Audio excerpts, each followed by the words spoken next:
Hello, welcome back to the Cinema Scoop podcast with Sam and Jordan. Today we are doing our what we would maybe call last year the honorary Oscars. We are calling the Taylor Awards now. We're going to talk about we'll recap like what our top collective movies were for the year last year. Briefly want to shout out a couple that we still have not seen. We're going to go through who we would nominate for Best Director, Best Screenplay, Best Actor, Best Actress, and then we have a couple of fun made up honorary awards because this is our award show. Exactly. So we get to do whatever we want. This is kind of just like our riff on the Oscars, and there are very limited rules. We're just having fun. If you didn't hear our other episode of the 2024 year in review, we already talked about our top 10 individual movies. So this is kind of our best picture and top 10 nominee list, which is a combination of that. So in no particular order, it would be The Substance, Anora, Nosferatu, The Wild Robot, Dune Part 2, Hundreds of Beavers, I Saw the TV Glow, Challengers, Rap World, and Civil War. Now we'll go on to Best Director. Jordan, what were your best directors? Quickly, I want to just shout out some movies we still haven't had a chance to see. Oh, yes. So a couple that are still on my watch list. There's definitely more than this, but these are just a few that I know we would probably like had we seen them. There's this animated movie called Flow that we really would like to watch about kitty cats. There's A Real Pain, Nickel Boys, there's The Brutalist, and there's We Live in Time. It's also definitely going to be a banger. What do you have? Any other ones that you haven't seen? That was pretty much the big ones. Yeah, definitely some that were either impossible to watch or completely unavailable to watch. Yeah. And that's just the way the cookie crumbles. So we will get to them eventually, hopefully soon. Yeah, so who do you have for Best Director? Who are your top 5? So I have Sean Baker for Nora, Coralie Farget for The Substance, Robert Eggers for Nosferatu, Denis Villeneuve for Dune Part 2, and Mike Chislick for Hundreds of Beavers. Nice. I also have Coralie Farget for The Substance and Sean Baker for Anora and Denis Villeneuve for Dune 2. My additions would be, because this is our award show, I can nominate a director because they put out 2 movies this year. Luca Guadagnino for Challengers and Queer, and also Jane Schoenbrunn for I Saw the TV Glow this year. I just think my particular nominations are movies that directors really had to have a vision for what was going on with the movie, and had to have like a particular vision to make everything happen from end to end. I definitely think this for years, like the same can be said about Hundreds of Beavers. Like these are just the directors that really put their all into it this year. Yeah, and they, like you said, they have a singular vision of what they want to do, and I think my list isn't necessarily my top 5 movies, but it is. Yeah. Actually, it might be my top 5 movies, but it's just they did the best comprehensive job overall, I think. Yeah, I agree. And I also think these were challenging films to make in one way or another. Like all 5 of the ones that we both individually picked were movies that required like a certain level of skill to direct something that's either massive in scale or particular in direction. So, yeah, not necessarily the top 5 movies that I saw this year either, but definitely the most like ambitious. I'll go ahead and do my top 5 best screenplay. Reasons that I picked these were because of either very believable dialogue, very intentional pacing, or just like very unique and fun stories, or very like well-rounded characters. So obviously The Substance, Anora, A Different Man, and Challengers, and I Saw the TV Glow. Thought these were all just very like unique stories. Yeah, I also had The Substance and Honora, and then I had Nosferatu, Conclave, Mm-hmm. and Civil War. So great choices. Um, Now we're getting into the acting nominations. So who do you have for your 5 nominees for Best Actor, Yeah, Sam? so we did actor and actress. We didn't do supporting or lead, so it's kind of just the same cat or one big category. So for best actor, I have Timothy Chalamet in Dune Part Two, Ray Fiennes in Conclave, Glenn Powell in Hitman, Ryland Bricks and Cole Tews and Hundreds of Beavers, and Denzel Washington in Gladiator 2. Yeah, not to be like mean to men. I don't try to be mean to men, but this was actually kind of a hard list to compile this year for the Best Actor. Usually every year there's like a huge standout man. And again, we haven't seen The Yeah, Brutalist, Adrian Brody in The Brutalist is supposed to be one of the front runners for the best Oscar or for best actor in the Oscars. but like this was really a woman's year. um, and I can't complain about that. But And also Coleman Domingo and Sing Sing we haven't seen either. yeah, Sing Sing's another one. That's right. My 5 were Sebastian Stan in A Different Man, Daniel Craig in Queer. I also had Timothy Chalamet for Dune 2. I put Bill Skarsgård for Nosferatu, just for the voice acting alone, and also Glenn Powell for Hitman. He really carries that movie in a lot of ways. Um, yeah, I think we had a little bit of overlap with some of ours, but I think these are the most impressive uh roles that I saw in movies this year. Again, it's not necessarily top 5 movies this year. It's just um movies where you finish watching it and you're like, they really put their whole bussy into that. Like, Okay, well, who do you have for best actress? okay, this was a harder list to make because there could easily be 10 that would all equally be deserving of it in some way. Um, so Demi Moore for The Substance, honestly, just like end the list there. But like, she really is like the winner in my heart. Like, I don't know what's going to happen with the Oscars as far as noms go or winners, but I just think she just did an incredible job. Um, Secondary to that, these are all the second place in my mind. So Mikey Madison in Honora, Lily Rose Depp in Nosferatu, Cynthia Erivo in Wicked, and then Kirsten Dunst in Civil War. It was really hard to Yeah, refine this that is a list. very difficult year. A lot of good best actress performances. Um, we had 3 matching. I also had Mikey Madison and Venora. I put Demi Moore and Margaret Qualley in The Substance Yeah, because they are one. Um, respect the balance. Lily Rose Depp and Nosferatu, we mentioned. I put Aubrey Plaza in Megalopolis. I thought she was the craziest, best part of the movie. Mm-hmm. And then because she was in 2 movies and she was great in both of them, I put Zendaya and Challengers and Dune Part 2. I like that. I think that's great. All right, and so now we have our 5 made up categories or uh, created categories. I'll do one real quick. The Oscars don't have an ensemble acting category like the SAG Awards do, but in this year's edition of the Taylor Awards, I am nominating, or I'm saying Megalopolis had the best Mm, ensemble cast.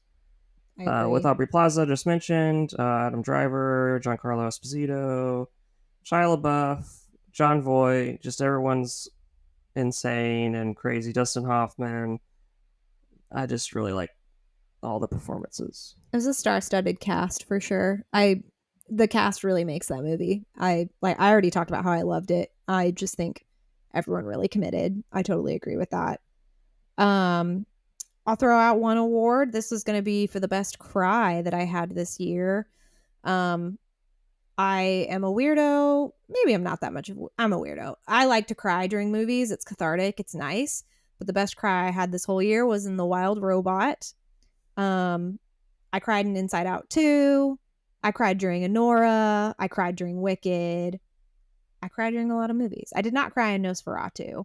Um, but the best cry I had this whole year that just felt the best was The Wild Robot for sure. Seeing that with you and with Grace in the theater was just a great moment, and I had a really good time. It's a great movie.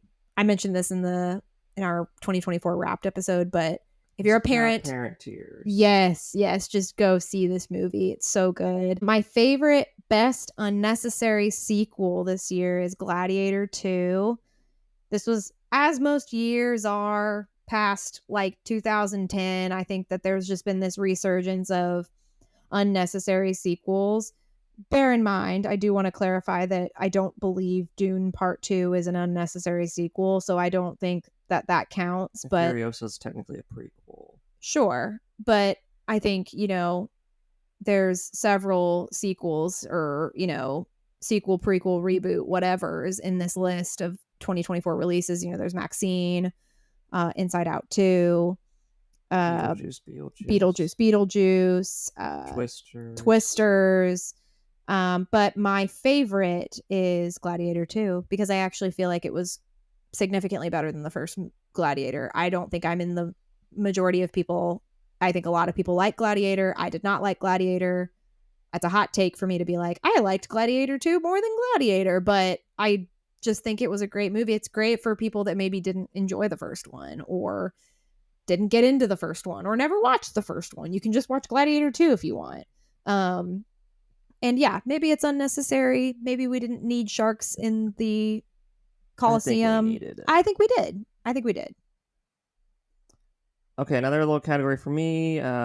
Best freaky little guy. I have in the movie Nosferatu, his character name is Knock, played by Simon McBurney. He is the boss of Nicholas Holt's character, and he sends him off to Count Orlok's mansion or castle to basically get him to buy real estate in their city. And as soon as he sends Nicholas Holt off, he just becomes completely deranged and gets into a medical insane asylum basically, and he starts eating rats and pigeons, and he keeps saying he's coming, Nosferatu's coming. And then there's a part where he escapes, and he's just like all alone in the streets. He's either naked or he's barely got underwear on or whatever, and he's just laughing maniacally, just like so happy that Nosferatu is coming. It's not exactly the person you think should be shouting he's coming in the movie, but it is this guy. Yeah, I think he was more excited than Lily Rose Depp. Yeah. Which says a lot. Yeah, that's true. My next category is dumbest fun. This is the dumbest movie we saw this year, but had the most fun watching. And we saw a lot of really dumb movies this year. There's the one J-Lo movie, This Is Me, ... Now, that was pretty shitty. There's Madam Web. We saw that Tarot movie. We also saw a Space Cadet with Emma Roberts. That was pretty shitty. But the dumbest fun I had this year was the movie Hot Frosty. It knows it's dumb.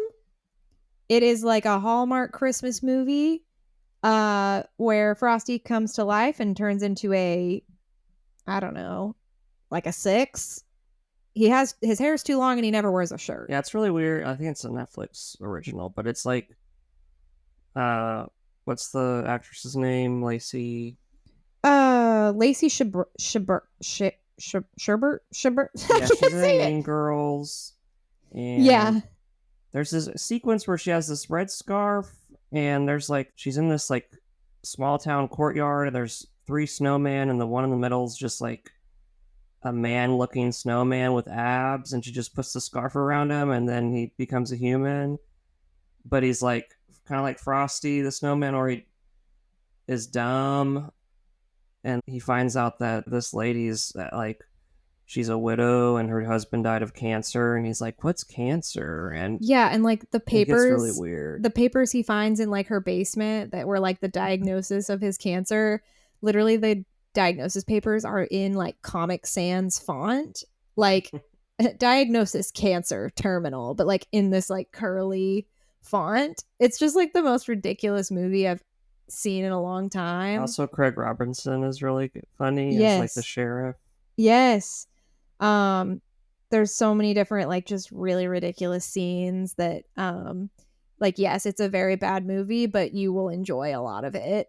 Because I think it knows it's bad. Like Yeah. it's fully aware. Um and that's just some of the best kinds of bad movies are when they're kind of poking fun at the audience that like we know this is ridiculous, we know this is bad. Um yeah, I've got two more awards. I've got 3. Go ahead with So yours. With one. another category of mine is best shot.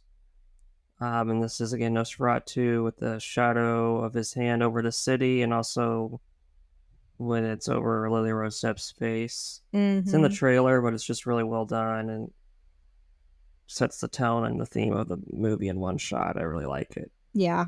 And then I also have Best Substance, which instead of giving it to the substance and the substance, my best substance is Megalon, which is the made up chemical doohickey thing in Megalopolis that Adam Driver creates or discovers. It's unaware. It's not totally clear, but he won a Nobel Prize in the movie for inventing it, and it's something that allows him to be an architect in a better way.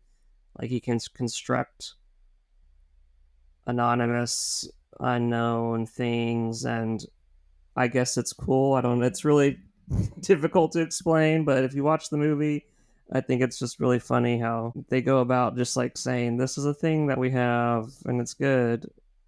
Yeah, it's like I made the illusion that this is kind of tonally, thematically similar to like episode 1, 2, 3 of Star Wars. It's kind of like the midi chlorians. It's kind of like, what the fuck are you talking about? All right, I guess it's a thing. Yeah, Like, it's just like a. It should be more important or more explained, but it's not. yeah, exactly. um, I have two more. My girl boss of the year, because this was the year of all of the women girl bossing their way to the top. It's Nicole Kidman in the movie Baby Girl. I went and saw this last night. Yeah, I went and saw it last night, and I just have to say that like people that are saying this is like the craziest, freakiest movie you're ever gonna see are prudes, first of all. And second of all, this is the most unserious movie I've seen probably all year. Like, it is maybe one of the most ridiculous movies, but also like a very fun time. Nicole Kidman's character is the most uptight little bitch I've ever seen in a movie. Like, she's so unlikable and is just such a bitch and like has way too much work done on her face and is like the ice queen, honestly. Like she's just not nice. And it's funny because she arguably, I don't want to like give anything away in the movie, but she kind of reels it in and still girl bosses her way to the top in a lot of ways without compromising too much of herself and her morals or lack thereof. There's one particular line she tells someone where she says something to the effect of like, don't confuse hard work and morals for being like the same thing. Like I can have one or the other. And I'm like, oh girl, like you bad. And like she kind of knows it. Um, it's just a fun movie. I would recommend it for anybody who likes a good little freaky movie and is willing to laugh at a lot of really funny stuff and not take it too seriously. Because it's a fun time. And what's your last category? My last category is hottest couple. And again, this is the year of a lot of very hot couples. You know, we just talked about Baby Girl. There's challengers where we could call it a thruple. Zendaya and Timothy Chalamet made a really great couple. There's lots of really hot couples, but by far the hottest is Ellen and Count Orlok in Nosferatu. Yes, agree. Yep. I think his voice is just ridiculous. And I love that she's just like obsessed with him in like a death obsessed way. And I love that he's pursuing her in this like metaphysical sense where he's like, you are not of this world. Like it's just very like weird and creepy and they're just hot. Like they match each other's freak. And they're kind of perfect for each other in like a very morbid way. And the girls that get it, get it. And yeah, that's the hottest couple of the year, honestly, truly. Yeah, I agree. It was really great. Yeah, I loved Nosferatu. I want to watch it again. Okay, my last category is best movie title, and I've got 6 nominees: Night Bitch and Night Swim, My Old Ass. We mentioned Hot Frosty, the M. Night Shyamalan movie Trap, but the winner has to be Horizon: an American Saga hyphen Chapter 1. Super long title for a potentially unserious, unfinished passion project. We mentioned Megalopolis a lot with Francis Ford Coppola putting in all of his money for that one movie. Well, Kevin Costner was like, I'm going to do something similar, but I want it to be 5 movies. And he was supposed to come out with Chapter 2 in 2024. And I think maybe it premiered at 1 or 2 festivals, but I think because the first one didn't make a lot of money, the second one might be coming out on streaming this year 2025, and then who knows if the other ones are even going to be made, but we'll see.